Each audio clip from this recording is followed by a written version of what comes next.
Hello everyone, my name is Priyanshi Jain. Today our topic is indirect ELISA. Indirect ELISA एक type of ELISA होता है. हमें पता है कि ELISA के मेनली 4 टाइप्स होते हैं. First direct ELISA, second indirect ELISA, third sandwich ELISA and fourth competitive ELISA. तो फर्स्ट डायरेक्ट ELISA हम हमारी ELISA के पार्ट फर्स्ट में पढ़ चुके हैं. तो सेकंड क्या है अब हमारा इंडायरेक्ट ELISA. इंडायरेक्ट ELISA एक इम्यूनोलॉजिकल टेस्ट होता है. इम्यूनोलॉजिकल टेस्ट का मतलब क्या होता है? इम्यूनोलॉजिकल टेस्ट वो टेस्ट होते हैं जिनकी हेल्प से हम पेशेंट के सैंपल के अंदर एंटीजन और एंटीबॉडी दोनों को डिटेक्ट कर सकते हैं. क्यों? क्योंकि ये इम्यूनो का जो वर्ड होता है, इस वर्ड का जो मतलब होता है वो होता है एंटीजन और एंटीबॉडी. तो अब देखिए जाहिर सी बात है कि अगर इनडायरेक्ट ELISA एक इम्यूनोलॉजिकल टेस्ट है तो इनडायरेक्ट ELISA की हेल्प से हम एंटीजन को और एंटीबॉडी दोनों को पेशेंट के सैंपल के अंदर डिटेक्ट कर सकते हैं. So indirect ELISA test can detect antigen in patient sample, antigen को डिटेक्ट कर सकता है, as well as indirect ELISA test can detect antibody in patient sample, और ये एंटीबॉडी को भी डिटेक्ट कर सकता है पेशेंट सैंपल के अंदर. अब नेक्स्ट क्वेश्चन ये आता है कि जब हमने डायरेक्ट ELISA पढ़ा था, अगर आपने मेरी वो डायरेक्ट ELISA की वीडियो नहीं देखी है तो प्लीज उसको पहले देखिए. डायरेक्ट ELISA का जो लिंक है वो अब मैं आपको आई बटन में मेंशन कर दूंगी. तो देखिए हमने जब डायरेक्ट ELISA पढ़ा था, जब डायरेक्ट ELISA में हमने ये देखा था कि डायरेक्ट ELISA की हेल्प से हम पेशेंट के सैंपल के अंदर एंटीजन को डिटेक्ट कर सकते थे. तो क्वेश्चन ये आता है कि जब हम एंटीजन को डायरेक्ट ELISA की हेल्प से डिटेक्ट कर सकते हैं तो हमें इनडायरेक्ट ELISA की क्या यूज है, राइट? हमें डायरेक्ट ELISA को इनडायरेक्ट ELISA में क्यों कन्वर्ट करना पड़ा? तो देखिए antigen in the patient sample can be detected by direct ELISA test. Patient sample के अंदर एंटीजन को हम डायरेक्ट ELISA की टेस्ट से डिटेक्ट कर सकते हैं. तो फर्स्ट क्वेश्चन है then why we need indirect ELISA. तो हमें इनडायरेक्ट ELISA की क्या जरूरत है? अब देखिए अगर किसी चीज को, जैसे हमने डायरेक्ट ELISA को अगर हमने इनडायरेक्ट ELISA में कन्वर्ट किया है या फिर मॉडिफाई किया है तो इसका मतलब ये है कि डायरेक्ट ELISA के अंदर कोई ना कोई कमी रही होगी, कोई ना कोई ड्रॉबैक रहा होगा जिसके लिए उसे हमें इनडायरेक्ट में कन्वर्ट करना पड़ा. तो सेकंड क्वेश्चन ये है कि what is the drawback of direct ELISA. Direct ELISA का ड्रॉबैक क्या है और डायरेक्ट ELISA को इनडायरेक्ट ELISA में क्यों कन्वर्ट करना पड़ा. तो इन दोनों क्वेश्चन के आंसर को हम समझेंगे. सो नेक्स्ट टॉपिक है हमारा modification of direct ELISA into indirect ELISA. Direct ELISA को मॉडिफाई कर दिया. मॉडिफाई करने का मतलब होता है कि डायरेक्ट ELISA के अंदर हमने कुछ चेंजेस करे और उसको इनडायरेक्ट ELISA के अंदर बदल दिया. ठीक है, तो कैसे बदला देखिए. पहले हमको डायरेक्ट ELISA को रिवाइज करना होगा. डायरेक्ट ELISA में क्या हो रहा था कि हमने एक माइक्रोटाइटर प्लेट ली थी. ये हमारे पास पेशेंट का सैंपल था. इस सैंपल के अंदर हमें इस H एंटीजन को डिटेक्ट करना है. तो हम दोनों में कंपेयर करेंगे कि इसको डायरेक्ट ELISA में कैसे डिटेक्ट किया जाता है और इनडायरेक्ट ELISA में कैसे डिटेक्ट किया जाता है. तो ये H एंटीजन है, हमने इसको सैंपल को इसके अंदर डाला. ये सैंपल में जो ये H एंटीजन था यहाँ पे बाइंड हो गया. उसके बाद हमने क्या किया था, यहाँ पे वॉशिंग की थी. फिर हमने यहाँ पे क्या डाला था, ब्लॉकिंग एजेंट डाला था. उसके बाद हमने यहाँ पे एंजाइम लिंक्ड प्राइमरी एंटीबॉडी को डाला था, राइट. उसके बाद हमने सबस्ट्रेट क्रोमोजोम सिस्टम को डाला था. तो देखिए होता क्या है ना, इस डायरेक्ट ELISA का ड्रॉबैक क्या है, ध्यान से समझिएगा तभी आपको समझ आएगा कि डायरेक्ट ELISA को इनडायरेक्ट ELISA में क्यों कन्वर्ट किया और क्या चेंजेस करे डायरेक्ट ELISA के अंदर. होता क्या है ना कि जब हम इसकी वॉशिंग करते हैं, कब, जब हम यहाँ पे ये एंटीबॉडी डाल देते हैं, एंजाइम से जुड़ी जब एंटीबॉडी हम डाल देते हैं और फिर उसके बाद हम वॉशिंग करते हैं. वॉशिंग क्यों कर रहे थे? जिससे जो अनबाउंड एंटीबॉडी है, यहाँ पे अनबाउंड जो जुड़ी नहीं है वो भी प्रेजेंट थी, उनको हटाने के लिए हम वॉशिंग कर रहे थे. ठीक है, होता क्या है कि जब हम वॉशिंग करते हैं ना तब ये अनबाउंड एंटीबॉडी तो रिमूव होती है बाहर की तरफ. कई केसेस में क्या होता है, जो ये बाउंडेड एंटीबॉडी है जो इस एंटीजन से जुड़ गई है, वो एंटीबॉडी भी क्या हो जाती है, बाहर रिमूव हो जाती है. ऐसा क्यों होता है? ऐसा इसलिए होता है क्योंकि ये जो एंटीबॉडी होती है, कैसे टाइप की एंटीबॉडी, ऐसी टाइप की एंटीबॉडी जो एंजाइम से जुड़ी होती है. इस टाइप की एंटीबॉडी जब एंटीजन से जुड़ती हैं तो इनके बीच का जो बॉन्ड होता है ना वो क्या होता है, वीक होता है, कमजोर होता है. जिसकी वजह से क्या होता है कि वॉशिंग करते टाइम ये एंटीबॉडी भी यहां से हट जाती है.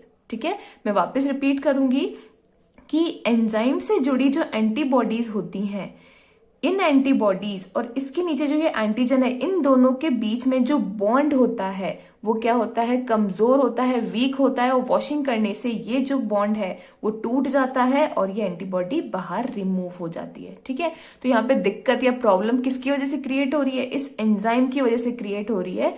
तो साइंटिस्ट ने क्या करा कि इस एंजाइम को यहाँ से हटा दिया। ठीक है, अगर जैसे यहाँ से एंजाइम हट जाएगा, इसके बीच में जो बॉन्ड है वो क्या हो जाएगा, स्ट्रांग हो जाएगा। तो इस एंजाइम को यहाँ से हटा दिया, और ये एंजाइम की यहाँ पे जरूरत भी है। क्यों जरूरत है, क्योंकि हमें यहाँ पे कलर का प्रोडक्शन करना हो, वो बिना एंजाइम के नहीं हो सकता। तो साइंटिस्ट ने क्या करा, यहाँ से इस एंटीबॉडी को हटा दिया, सॉरी इस एंजाइम को यहाँ से हटा दिया, और इस एंजाइम को किसी दूसरी सेकेंड एंटीबॉडी पे लाके जोड़ दिया, जिसे एंजाइम भी टेस्ट में रहेगा और इस एंटीबॉडी से भी हट जाएगा। तो यही मॉडिफिकेशन किया और इस डायरेक्ट एलाइजा को इनडायरेक्ट एलाइजा में कन्वर्ट किया। तो यहाँ क्या हो रहा है, ये एंटीजन को जोड़ा, फिर हमने यहाँ पे प्राइमरी एंटीबॉडी डाली, यहाँ से इस एंजाइम को हटा दिया था, इस एंजाइम को हटा के किसी दूसरी सेकंड एंटीबॉडी पे लाके जोड़ दिया, और फिर हमने यहाँ सबस्ट्रेट क्रोमोजन सिस्टम डाल दिया, जिससे क्या हुआ, यहाँ से एंजाइम हट गया और ये दूसरी एंटीबॉडी पे आके जुड़ गया। तो इसे कहा जाता है यहाँ पे प्राइमरी एंटीबॉडी और इसे कहा जाता है सेकेंडरी एंटीबॉडी। ठीक है, अब क्या होगा कि ये वाला बॉन्ड भी स्ट्रांग हो गया, क्योंकि यहाँ कोई एंजाइम नहीं है तो ये बॉन्ड भी स्ट्रांग हो गया, और जो एंटीबॉडी और एंटीबॉडी के बीच में जो बॉन्ड होता है वो भी क्या होता है, स्ट्रांग होता है, वॉशिंग से ये रिमूव नहीं होता है।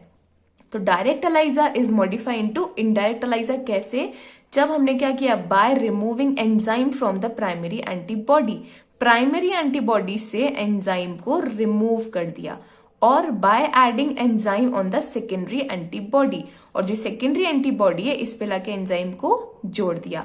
अब नेक्स्ट हम देखेंगे इस प्राइमरी एंटीबॉडी और इस सेकेंडरी एंटीबॉडी में क्या डिफरेंस होता है। तो देखिए मेनली इसमें 3 डिफरेंस होते हैं, 3 differences between the antibodies in indirect ELISA. इन दोनों एंटीबॉडीज के बीच में मेनली 3 डिफरेंस होते हैं। फर्स्ट डिफरेंस होता है, इसे कहा जाता है प्राइमरी एंटीबॉडी और इसे कहा जाता है सेकेंडरी एंटीबॉडी। सेकेंड डिफरेंस होता है, इसे कहा जाता है स्पीशी एंटीबॉडी और इसे कहा जाता है एंटी स्पीशी एंटीबॉडी। तीसरा डिफरेंस होता है, इस वाली एंटीबॉडी को कहा जाता है मोनोक्लोनल एंटीबॉडी और इस वाली एंटीबॉडी को कहा जाता है पॉलीक्लोनल एंटीबॉडी। अब एक एक डिफरेंस को हम डिटेल में समझेंगे। तो पहला डिफरेंस हम समझते हैं कि इस एंटीबॉडी को कहा जाएगा प्राइमरी और इसे कहा जाता है सेकेंडरी। ऐसा क्यों? देखिए प्राइमरी का मतलब हमें पता है कि जो सबसे पहले आके जो चीज होती है उसे प्राइमरी कहा जाता है, और प्राइमरी के बाद जो चीज होती है उसे सेकेंडरी कहा जाता है। तो यहाँ पे क्या हो रहा है, इस एंटीजन से सबसे पहले आके ये वाली एंटीबॉडी जुड़ रही है, इसलिए इसको क्या कहा गया है, प्राइमरी एंटीबॉडी। और सेकेंड, ये यहाँ पे दूसरे नंबर पे आके जुड़ रही है, इसलिए इसे क्या कहा गया है, सेकेंडरी एंटीबॉडी। तो प्राइमरी एंटीबॉडी, फर्स्ट हमारा primary antibody versus secondary antibody. Primary antibody are those antibody that binds with the antigen to be detected. इसका मतलब यह है कि जो प्राइमरी एंटीबॉडी वो एंटीबॉडी होती है जो एंटीजन से डायरेक्टली बाइंड होती हैं, वो एंटीजन जिसे हमें डिटेक्ट करना है। Secondary antibody are those antibody that binds with the primary antibody or the antibody that binds with the antigen. Secondary antibody वो antibody होती हैं जो primary antibody से जाके bind होती हैं या फिर उस antibody से जाके bind होती है जो antigen से जुड़ा है, right? Second है हमारा difference species antibody versus anti species antibody. Species antibody क्या होती है और एंटी स्पीशी एंटीबॉडी क्या होती है, ठीक है। देखिए हम इसको एक एग्जाम्पल से समझेंगे। यहाँ पे जो हमारा एग्जाम्पल है वो ये है कि ये जो सैंपल है इसके अंदर हमें इस एच एंटीजन को डिटेक्ट करना है, राइट। तो हम क्या करेंगे, हम पहले प्राइमरी एंटीबॉडी बनाएंगे, उसके बाद सेकेंडरी एंटीबॉडी बनाएंगे। वो कैसे बनती है, इस एंटीजन को क्या करेंगे, हम एक माउस के अंदर इंजेक्ट कर देंगे, ठीक है। जैसे ही एंटीजन इस माउस के अंदर इंजेक्ट होगा, इसका इम्यून सिस्टम एक्टिवेट होगा और ये जो एक्टिवेटेड इम्यून सिस्टम है वो फिर क्या बनाएगा, एंटीबॉडी बनाएगा, ठीक है। कौन सी एंटीबॉडी बनेगी, यहाँ पे एच एंटीजन गया है तो इसका इम्यून सिस्टम कौन सी एंटीबॉडी बनाएगा, एच एंटीबॉडी बनाएगा। एच एंटीबॉडी क्या है, एक माउस की तो एंटीबॉडी है, माउस ने तो बनाई है तो ये इसको क्या कहा जाएगा, माउस की एंटीबॉडी। माउस क्या है, एक स्पीशी है तो इसे हम क्या कह सकते हैं, एक स्पीशी एंटीबॉडी भी कह सकते हैं, ठीक है। और ये एंटीबॉडी क्या है, एक प्राइमरी एंटीबॉडी है, राइट, ठीक है। अब क्या होगा, ये जो प्राइमरी एंटीबॉडी है इसका हमने एक सॉल्यूशन बना के यहाँ पे रख लिया। सेकेंड स्टेज में हम क्या करेंगे, इस प्राइमरी एंटीबॉडी को, इसी प्राइमरी एंटीबॉडी को दूसरे माउस के अंदर इंजेक्ट करेंगे, फिर इस माउस का इम्यून सिस्टम एक्टिवेट होगा। इस माउस के इम्यून सिस्टम के लिए ये जो एंटीबॉडी है वो एक एंटीजन है, ठीक है। जैसे ही इसके अंदर एंटर कर जाएगा, इसका इम्यून सिस्टम एक्टिवेट हो जाएगा, इसके अगेंस्ट एंटीबॉडी बनाएगा। यहाँ पे कौन सी एंटीबॉडी बनेगी? ये क्या थी? एक एच एंटीबॉडी थी, तो यहाँ कौन सी एंटीबॉडी बनेगी? Anti H antibody. ठीक है, इसके अगेंस्ट बन रही है तो इसे क्या कहा जाएगा? Anti H antibody. और दूसरी चीज, ये जो एंटीबॉडी थी वो क्या थी? एक माउस एंटीबॉडी, तो यहाँ पे जो एंटीबॉडी बनेगी वो कौन सी बनेगी? Anti mouse antibody. इसके क्या बनेंगे? अपोजिट बनेंगे। ठीक है, यहाँ स्पीशी एंटीबॉडी थी ये, तो इसे क्या कहा जाएगा? Anti species antibody. तो अब समझ आया कि प्राइमरी एंटीबॉडी को क्या कहा जाता है? एक स्पीशी एंटीबॉडी। और यहाँ पे जो सेकेंडरी एंटीबॉडी है इसे क्या कहा जाएगा? Anti species antibody. अब नेक्स्ट डिफरेंस है monoclonal antibody versus polyclonal antibody. दोनों में डिफरेंस क्या होता है, इसको भी हम एग्जांपल से समझेंगे। देखिए, हमारे पास जो सैंपल है, हमारे पास सैंपल में क्या है? एच एंटीजन है, तो सबसे पहले हम इसके अगेंस्ट क्या बनाएंगे? एंटीबॉडी बनाएंगे। वही सेम प्रोसीजर रहेगी। इस एंटीजन को इंजेक्ट किया जाएगा माउस के अंदर। जैसे ही इसको इंजेक्ट किया जाएगा, इसका इम्यून सिस्टम एक्टिवेट होगा, क्या बनाएगा? एंटीबॉडी। कौन सी एंटीबॉडी बनेगी यहाँ पे? Primary antibody. और इस प्राइमरी एंटीबॉडी को कहा जाता है मोनोक्लोनल एंटीबॉडी। ठीक है, देखो इसको एक एग्जांपल से हम समझेंगे, इसका कॉन्सेप्ट क्लियर होना बहुत जरूरी है। तो देखिए, मोनोक्लोनल एंटीबॉडी क्या होती है और पॉलीक्लोनल एंटीबॉडी क्या होती है। जैसे फॉर एग्जांपल, मेरे ये पूरा हैंड है, ठीक है, इस हैंड पे 5 क्या है? एपिटॉप्स हैं। ठीक है, ये पूरा हैंड क्या कहला जाएगा? यहां तक जो ये हैंड है पूरा, इसे क्या कहेंगे? पूरा एक ये एंटीजन है। ठीक है, इस एक एंटीजन पे अलग अलग एंटीजेनिक स्ट्रक्चर्स होते हैं। इन एंटीजेनिक स्ट्रक्चर्स को कहा जाता है एपिटॉप्स। ठीक है, तो यहाँ पे 5 एपिटॉप्स हैं, ए, बी, सी, डी और ई। ठीक है, अगर मैंने इस माउस के अंदर या फिर किसी भी बॉडी के अंदर सिर्फ ए एंटीजन को इंजेक्ट किया, सिर्फ इस ए एंटीबॉडी को इंजेक्ट किया, और उसका इम्यून सिस्टम जो एंटीबॉडी बनाएगा वो कौन सी एंटीबॉडी बनाएगा? ए एंटीबॉडी बनाएगा। ठीक है, तो इस टाइप की एंटीबॉडी को कहा जाएगा मोनोक्लोनल एंटीबॉडी। ठीक है ना। अगर हम सिर्फ एक एपिटॉप को या एक एंटीजन को इंसर्ट करेंगे तो वहां पे एक टाइप की एंटीबॉडी बनेगी जिसे कहा जाएगा मोनोक्लोनल एंटीबॉडी। ठीक है, अब सेकंड समझिए, अगर मैंने ये पूरा हैंड किसी की बॉडी के अंदर इंसर्ट कर दिया, ठीक है, तो क्या होगा? उस बॉडी का जो इम्यून सिस्टम है उस ए के अगेंस्ट भी एंटीबॉडी बनाएगा, बी के अगेंस्ट भी बनाएगा, सी के भी, डी के भी और ई के अगेंस्ट भी एंटीबॉडी बनाएगा। तो इस टाइप की एंटीबॉडीज को कहा जाता है पॉलीक्लोनल एंटीबॉडीज। ठीक है, तो मोनोक्लोनल एंटीबॉडी क्या होती है? अगर सिर्फ एक एपिटॉप के अगेंस्ट एंटीबॉडी बन रही है तो उसे कहा जाएगा मोनोक्लोनल एंटीबॉडी। और अगर काफी सारे अलग अलग एपिटोप्स के अगेंस्ट एंटीबॉडी बन रही है तो उसे कहा जाएगा पॉलीक्लोनल एंटीबॉडी। तो यहाँ पे क्या हो रहा है? सिर्फ एक ही एंटीजन को हमने इंसर्ट किया है, तो यहाँ पे कौन सी एंटीबॉडी बनेगी? Monoclonal antibody. इस मोनोक्लोनल एंटीबॉडी को, इसका स्ट्रक्चर देखिए, मैं थोड़ा डिटेल में बनाया है आपको समझाने के लिए कि पॉली क्या होती है। तो देखिए यहाँ पे क्या है, यही वाली एंटीबॉडी का स्ट्रक्चर मैंने थोड़ा और डिटेल में बना दिया है। ये एंटीबॉडी है, इसी एंटीबॉडी के ऊपर 3 अलग अलग एपिटॉप्स प्रेजेंट है। तीनों का स्ट्रक्चर देखिए अलग अलग है। ये सर्कल के शेप में है, ये स्क्वायर शेप में है, ये ट्राइंगल शेप में है। ठीक है, जैसे ही इस एंटीबॉडी को हम किसी दूसरे माउस के अंदर इंजेक्ट कर देंगे, इस माउस का इम्यून सिस्टम एक्टिवेट होगा। इसके इम्यून सिस्टम में क्या होगा? यहाँ पे मैंने इसको बड़ा करके दिखाया है। जैसी एंटीबॉडी हमने इसके अंदर इंसर्ट कर दी, इस इम्यून सिस्टम के लिए ये जो एंटीबॉडी वो एक एंटीजन है। ठीक है, इस एक एंटीजन पे 3 अलग अलग एपिटॉप्स है। इस माउस का जो इम्यून सिस्टम है वो क्या बनाएगा? एंटीबॉडीज बनाएगा। कौन सी एंटीबॉडी? Polyclonal antibody. इसके अगेंस्ट भी इस शेप की एंटीबॉडी बनेगी, इस एपिटॉप के अगेंस्ट भी इस शेप की एंटीबॉडी बनेगी, और इस एपिटॉप के अगेंस्ट इस शेप की एंटीबॉडी बनेगी। 3 डिफरेंट टाइप्स की एंटीबॉडी बन गई। इसे क्या कहा जाएगा? Polyclonal antibody. और यही क्या है? हमारी सेकेंडरी एंटीबॉडी। और ये तीनों टाइप की एंटीबॉडीज अपने अलग अलग एपिटॉप्स पे जाके बाइंड हो सकती है। अब देखिए, इस वीडियो का एक बहुत इंपॉर्टेंट पार्ट है। ये क्वेश्चन कई बार कॉम्पिटिटिव एग्जाम्स में पूछा जाता है कि which is the more sensitive test compare to indirect और डायरेक्ट। ठीक है, तो देखिए इसमें हम ये देखेंगे कि इनडायरेक्ट अलाइजा जो होता है ना वो मोर सेंसिटिव होता है, वो ज्यादा सेंसिटिव होता है किससे, डायरेक्ट अलाइजा से। वो कैसे होता है फिर हम एग्जाम्पल से समझेंगे। हर चीज को एग्जाम्पल से समझने से क्या होता है ना, चीज अच्छे से समझ आती है और इमेजिन करके भी बहुत इजीली समझ आती है। तो यहाँ पे देखिए एग्जाम्पल क्या है, ये एक सैंपल है, इस सैंपल के अंदर H एंटीजन है, वही हम शुरू से स्टार्टिंग से H एंटीजन को लेके चल रहे हैं। क्या होगा डायरेक्ट अलाइजा में, देखिए क्या होता है, माइक्रोटाइटर प्लेट ली, एंटीजन को डाला, फिर क्या डाली हमने, एंजाइम लिंक प्राइमरी एंटीबॉडी डाली, फिर हमने क्या डाला, सबस्ट्रेट क्रोमोजन सिस्टम डाला। ये एंजाइम क्या करेगा, इस सबस्ट्रेट को कन्वर्ट कर देगा, इस कलरलेस सबस्ट्रेट को कन्वर्ट कर देगा किसके अंदर, एक कलर्ड क्रोमोजन के अंदर। इधर साइड क्या होगा, इंडायरेक्ट अलाइजा के केस में क्या होगा, ये हमारी एक माइक्रोटाइटर प्लेट थी, इसी सैंपल से हमने H एंटीजन को लिया, ठीक है।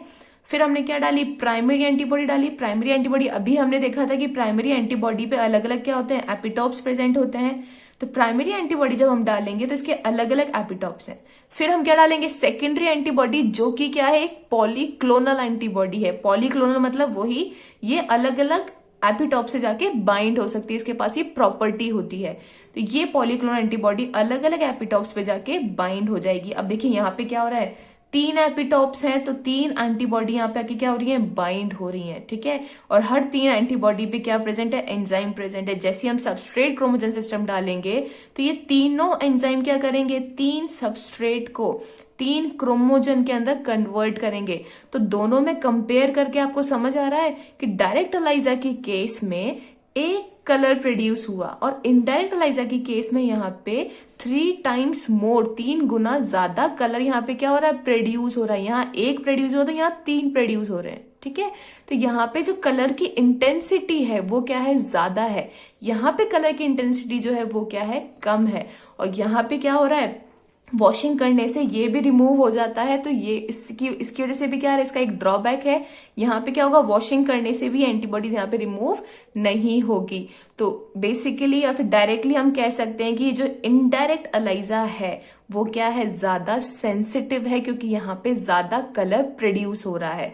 किससे ज्यादा, इस डायरेक्ट अलाइजा से। सो लास्ट है हमारा, जो अभी तक हमने देखा कि डायरेक्ट अलाइजा और इनडायरेक्ट अलाइजा में क्या डिफरेंस है। तो देखिए यहाँ पे मैंने डायरेक्ट अलाइजा के पॉइंट्स लिखे हैं, यहाँ पे इनडायरेक्ट अलाइजा के पॉइंट्स लिखे हैं। फर्स्ट है, direct ELISA can detect antigen in the sample. Direct ELISA की हेल्प से हम सैंपल के अंदर एंटीजन को डिटेक्ट कर सकते हैं। Indirect ELISA can detect both antigen और antibody in the sample. Indirect ELISA जो है वो एंटीजन और एंटीबॉडी दोनों को डिटेक्ट कर सकता है। Second, enzyme link primary antibody is used in direct ELISA. Direct ELISA के अंदर हम एंजाइम से जुड़ी प्राइमरी एंटीबॉडी को यूज में लेते हैं और इनडायरेक्ट अलाइजा के अंदर एंजाइम से जुड़ी सेकेंडरी एंटीबॉडी को यूज में लिया जाता है।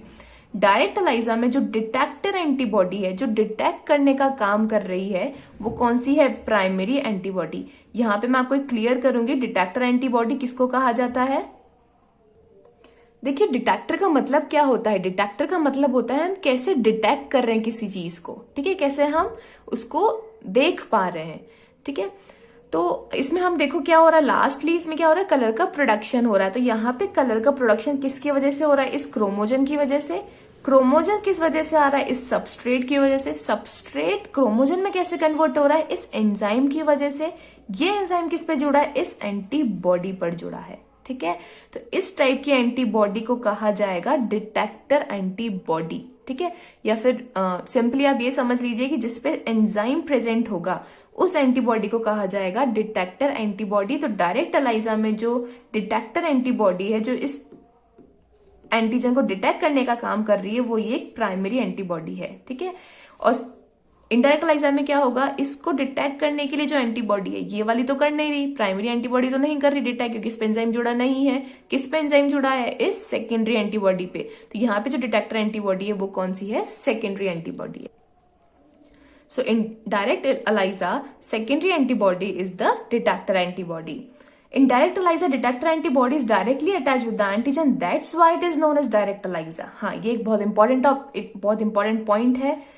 डायरेक्ट ELISA के अंदर जो डिटेक्टर एंटीबॉडी है वो एंटीजन से डायरेक्टली बाइंड हो रही है, इसलिए इस टाइप के टेस्ट को कहा जाता है डायरेक्ट ELISA।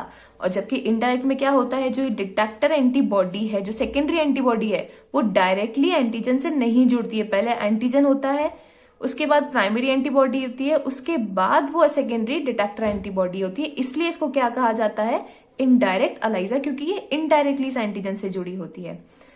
फोर्थ पॉइंट है direct ELISA is less sensitive then indirect ELISA. वो भी हमने समझा कि जो डायरेक्ट अलाइजा होता है वो कम सेंसिटिव होता है किससे, इनडायरेक्ट अलाइजा से, और जो इनडायरेक्ट अलाइजा होता है वो नॉर्मली क्या है, डायरेक्ट अलाइजा से ज्यादा सेंसिटिव होता है।